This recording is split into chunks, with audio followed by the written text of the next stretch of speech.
effective method of producing multiple images easily and quickly.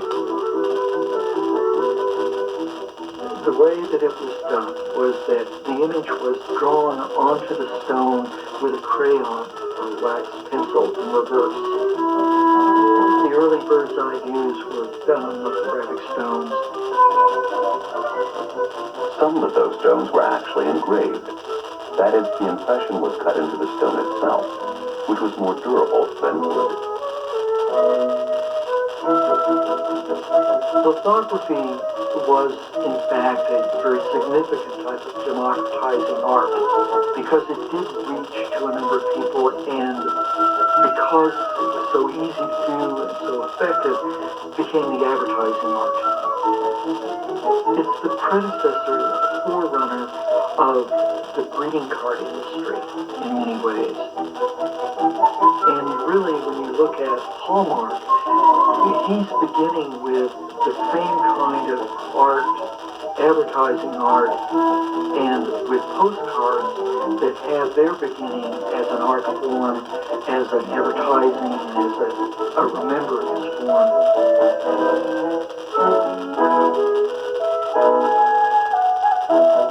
By the mid-1800s, technology had also made it possible to reproduce likenesses in another way, through photography. Daguerreotypes were the earliest form of photography. In fact, it was from a daguerreotype that Bingham had been able to paint Dr. Trust's portrait, even after his death.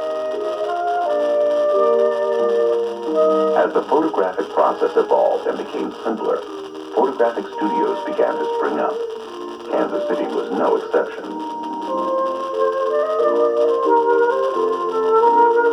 Perhaps the most notable of the early photographers here was D.P. Thompson. Thompson not only took portraits, he also documented everyday life in early Kansas City.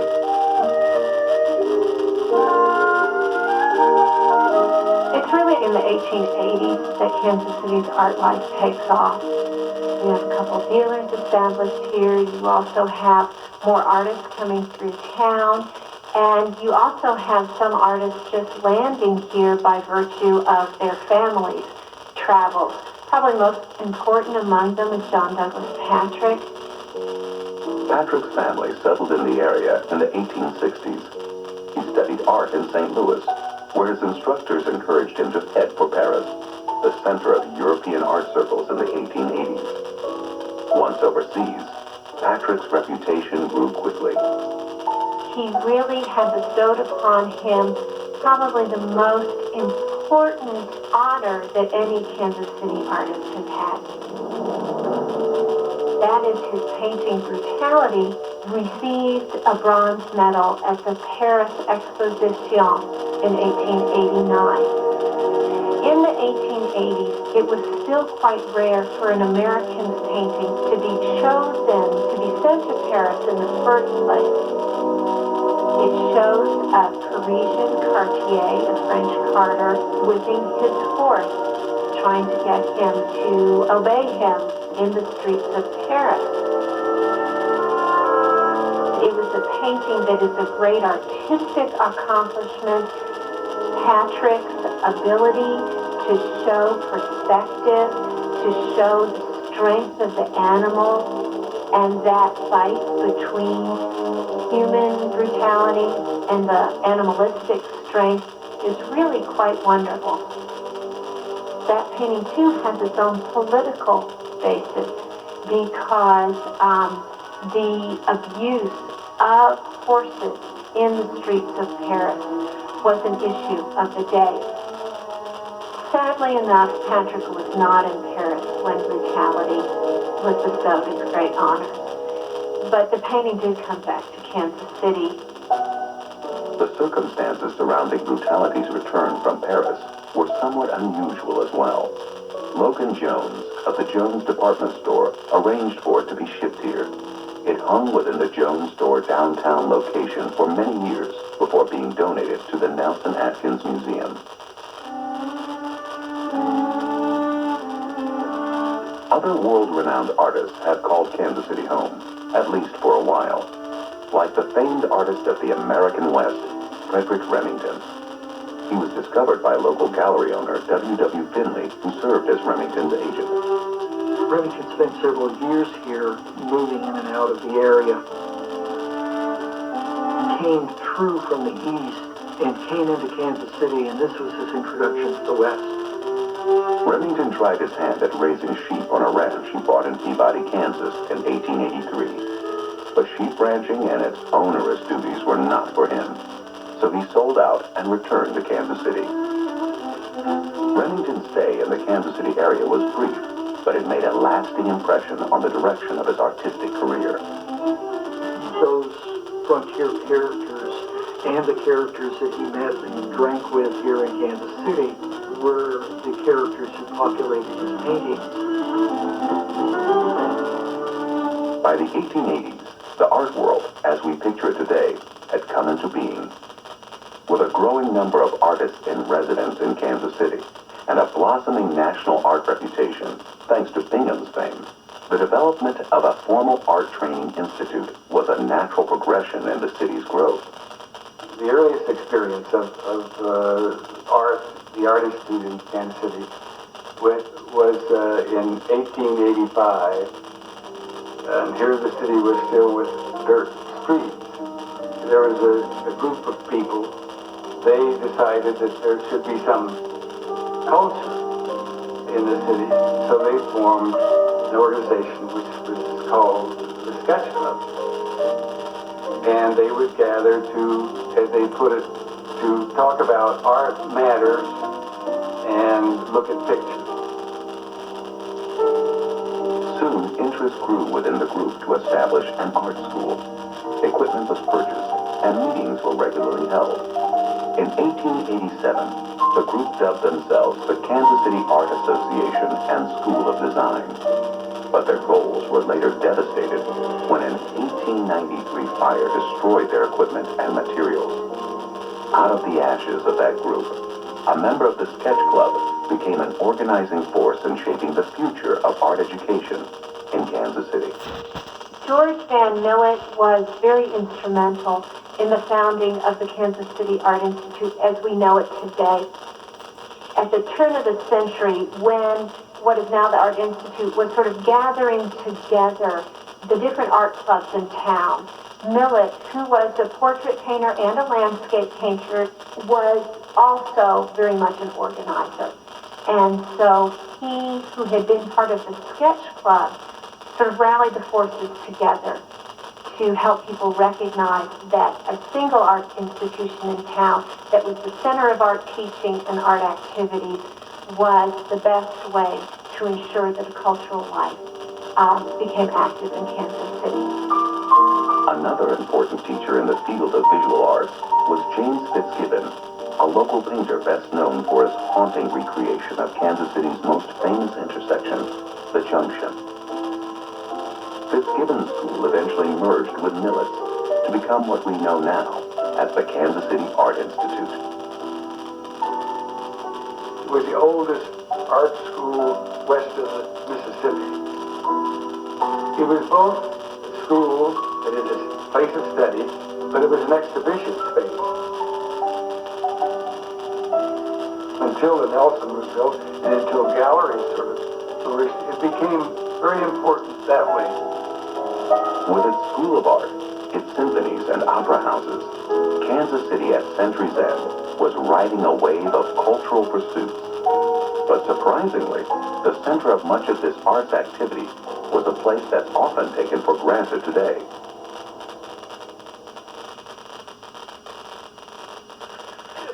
It began in the second floor meeting room in the 500 block of Main Street. Called the Mechanics Institute, the organization was developed by local men who believed there were others who would enjoy spending leisure time with books rather than hanging out in saloons. It was a belief in the need to make such knowledge available on a broader level that led the school board to envision the first public library. The school district started in 1867, and in 73 it was determined that they needed to have a library. And so the board set aside money specifically for that purpose. The first director, at least in name, was Greenwood, who was the superintendent of the school district. And the library started with a cabinet, a glass-based cabinet. They purchased a set of the Encyclopedia Americana for $8 and put it in the cabinet and placed the cabinet in Central High School at 11th and Locust. And that was the beginning of the public library. The school board soon saw that the popularity of the new library would require that they hire a full-time librarian. Carrie A. Whitney was hired in 1881 as the first librarian for the system. Very genteel lady. Took her role very seriously in terms of being responsible for building the collection and making sure that it was, what did she call it? She wanted to make the library a fountain of intelligence. She wrote a history of Kansas City in 1908, a 3-volume history. The first volume was the history. That's where the meat of the information was located. The second volumes were biographical. Like many vanity presses, you paid and often had some role in writing the biographies that were included. Whitney remained librarian for over 30 years, a period of tremendous growth for the institution. Under her tenure, the library expanded its horizons beyond books by providing space and encouragement for numerous women's clubs, a cultural contrast to the bars and rowdy theaters where their husbands often gathered. The library and the programs that were associated with the library were another way to fight the rowdiness that went on down the city market or down the bottoms or whatever. It just plays into the history of the city. As the school system grew, the demand for the library grew with it, leading to the need for branch locations. The first to be added was Westport's Allen Library. As the library's patronage grew, so did its need for additional space. An election was held, and $200,000 was raised to build a new facility. That building at 9th and Locust was the first specifically designed to be a library, reflecting its status as a cultural icon, with the names of important authors and poets chiseled into the building's facade. The ceiling was decorated with murals by Jerome Fideli, and its reading rooms and other gathering places outfitted with fireplaces, gas chandeliers, and oak tables and chairs.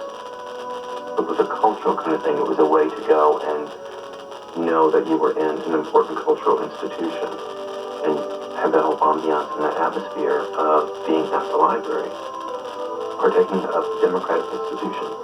It was really important for a lot of people, particularly immigrants. It was a way for them to go and pick up the language.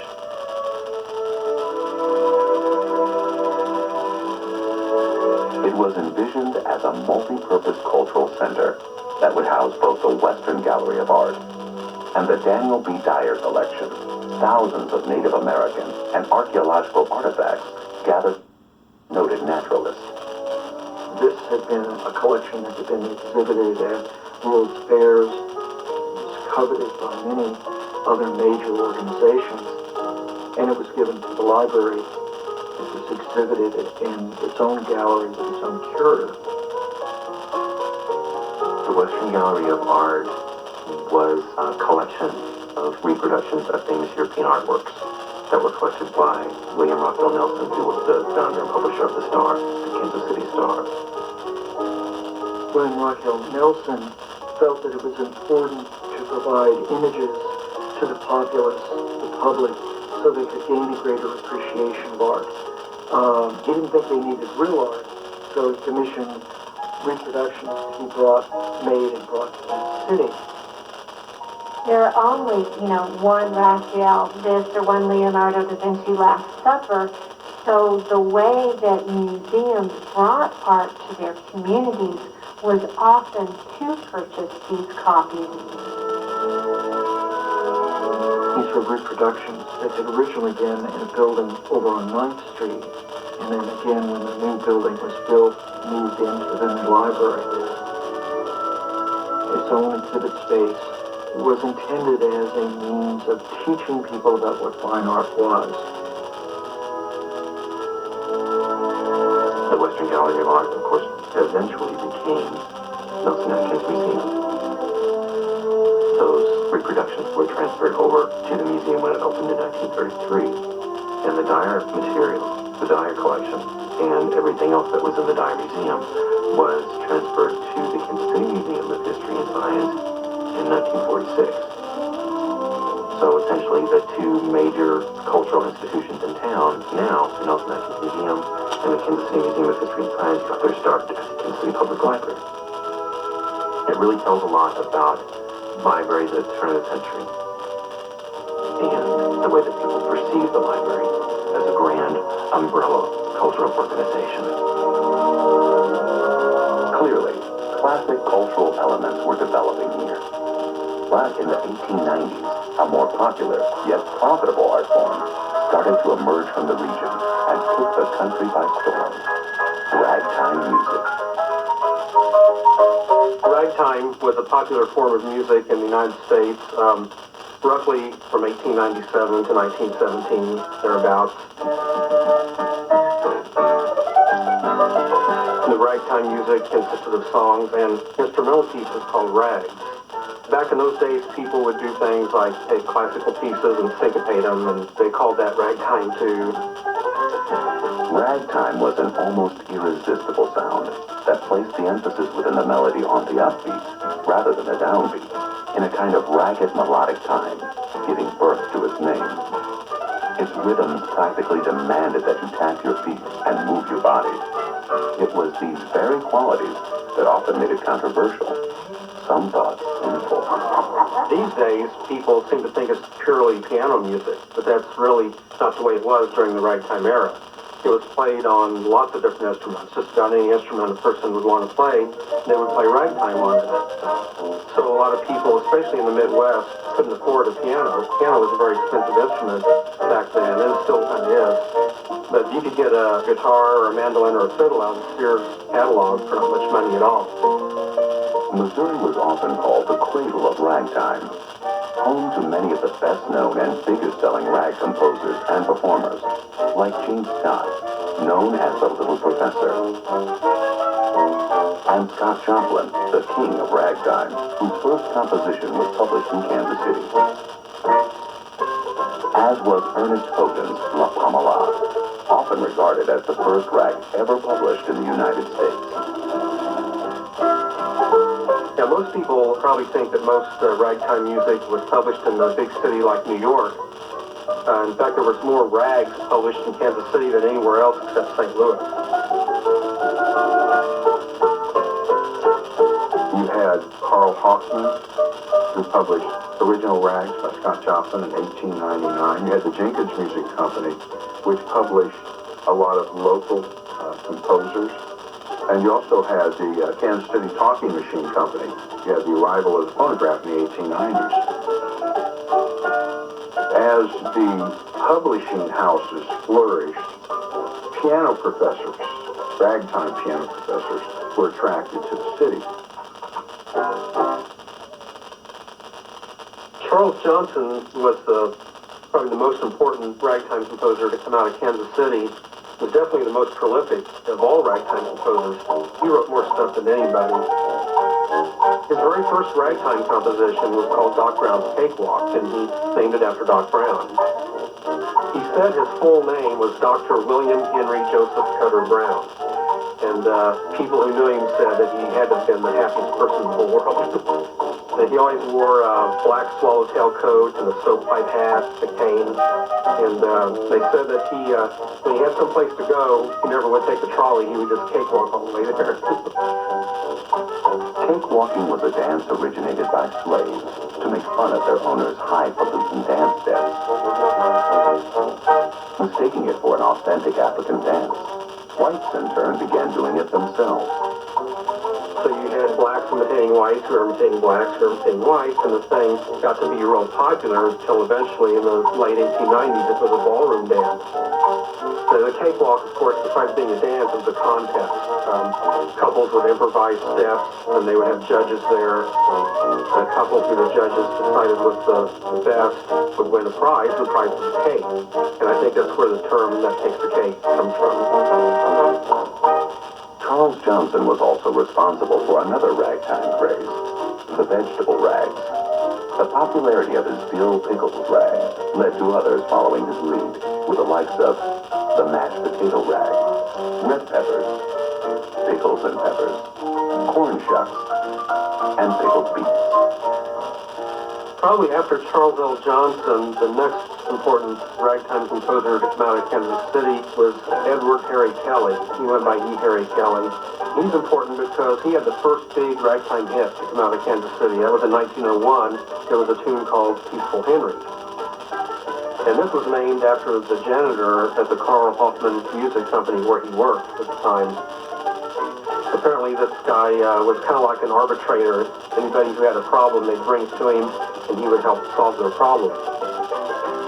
Kelly wrote a piece called The Mulebach in 1916. He wrote it to commemorate the opening of the Mulebach Hotel, and then he went on to write to Baltimore and named that after the Baltimore Hotel. The best-known rag ever written may well have been The 12th Street Rag by Uday Bowman, who also wrote other rags named after Kansas City streets, like the 11th Street Rag and Petticoat Lane. But not all ragtime composers were men. There was Mamie Williams, who wrote things like Snipes and Pig Ankles.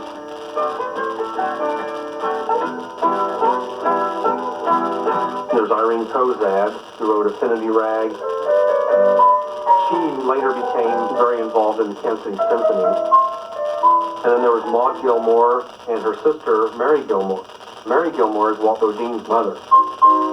Maud Gilmore wrote such tunes as Splinters, later renamed Slivers, and Peach Blossoms, while her sister Mary is best known for The Electric Rag.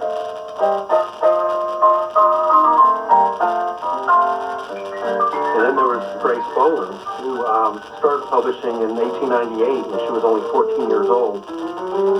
And in 1899, she wrote a piece called The Black Diamond, which is an excellent rag. I mean, it's up there with some of the best, and she was only 15 years old, which is pretty amazing. To have these women writing ragtime, that was really unheard of. So they were pretty liberated.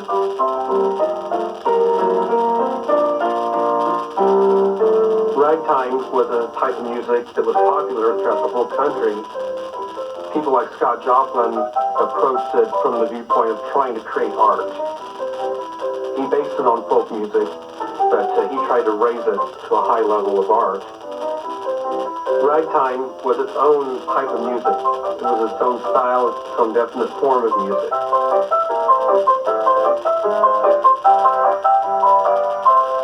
Ragtime's popularity did eventually begin to fade, giving way to a new form of music that would become Kansas City's signature sound for the next 50 years.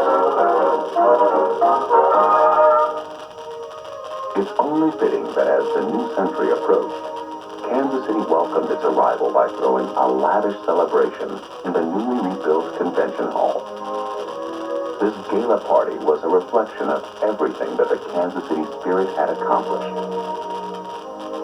In a relatively short span of 50 years, Kansas City had grown from its trading post origins into a budding metropolis. And the arts had proven to be a major factor in that growth.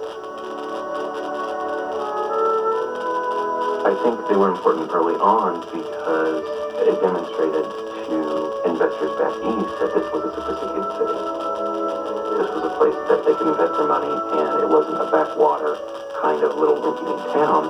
It was a place where, oh, well, we've got a library, and we've got an art gallery, and we've got a natural history museum, and so it would be worth your while to invest in this city because it's up and coming. And I think the arts played into that whole notion of the uplifting of the masses.